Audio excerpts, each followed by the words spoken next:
নমস্কাৰ সকলোকে মোৰ নতুন ইউটিউব চেনেলটোলৈ স্বাগতম জনাইছোঁ। আশা কৰোঁ সকলো ভালে আছে। আহক আজি এটা নতুন ৰেচিপিৰ সৈতে ভিডিঅ'টো আৰম্ভ কৰোঁ। এয়া মই লৈছোঁ 100 গ্ৰাম ৰাজমাহ তিয়াই লৈছোঁ। মিডিয়াম সাইজৰ আলু কাটি লৈছোঁ 6টামান, মটৰ লৈছোঁ, এটা বিলাহী লৈছোঁ, অকণমান ধনিয়া লৈছোঁ।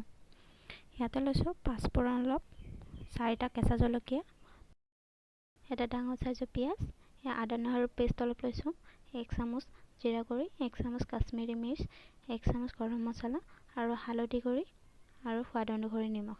এতিয়া প্ৰেছাৰত দি লৈছোঁ আলু আৰু ৰাজমাহখিনি, লগতে পিঁয়াজ এফাল দিছোঁ আৰু 2টা কেঁচা জলকীয়া।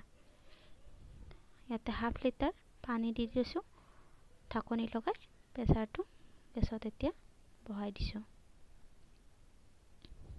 মটৰখিনি দি ল'ব, আকৌ ঢাকনি লগাই 5টামান চিটি দি ল'ব।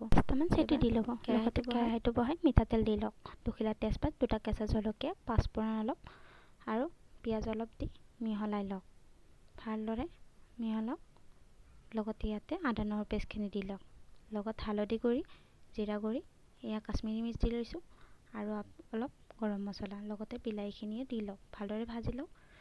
যেতিয়া মছলাখিনি ভালদৰে ভজা হৈ যাব, আপুনি ইয়াতে বইল আলুখিনি এড কৰি দিয়ক।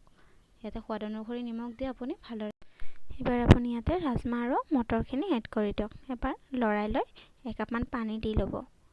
তাৰপিছত আপুনি এবাৰ লৰাই ইয়াতে ঢাকোনখন লগাই দিয়ক, যাতে এইখিনি ভালদৰে উতল আহে।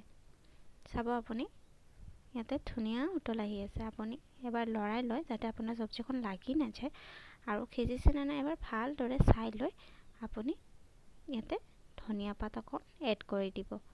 ধনিয়া পাতখিনি এড কৰাৰ পিছত আপুনি 5 মিনিটমান ৰাখি দিব। তাৰপিছত আপুনি চাব আপোনাৰ চব্জিখন খাব পৰা হৈ গৈছে। এইবাৰ আপুনি গেছৰ ফ্লেমটো অফ কৰি আপুনি এইখিনি চাৰ্ভ কৰিব। আপুনি এইখিনি ৰুটিৰ লগত নাইবা ভাতৰ লগত খাব বিচাৰে খাব পাৰে। এই ধুনীয়া ৰাজমাহ ৰেচিপিটো আপুনি চাই কেনে পালে জনাব কমেণ্টত। আকৌ আপুনি লাইক, শ্বেয়াৰ, ছাবস্ক্ৰাইবটো কৰিব। ধন্যবাদ।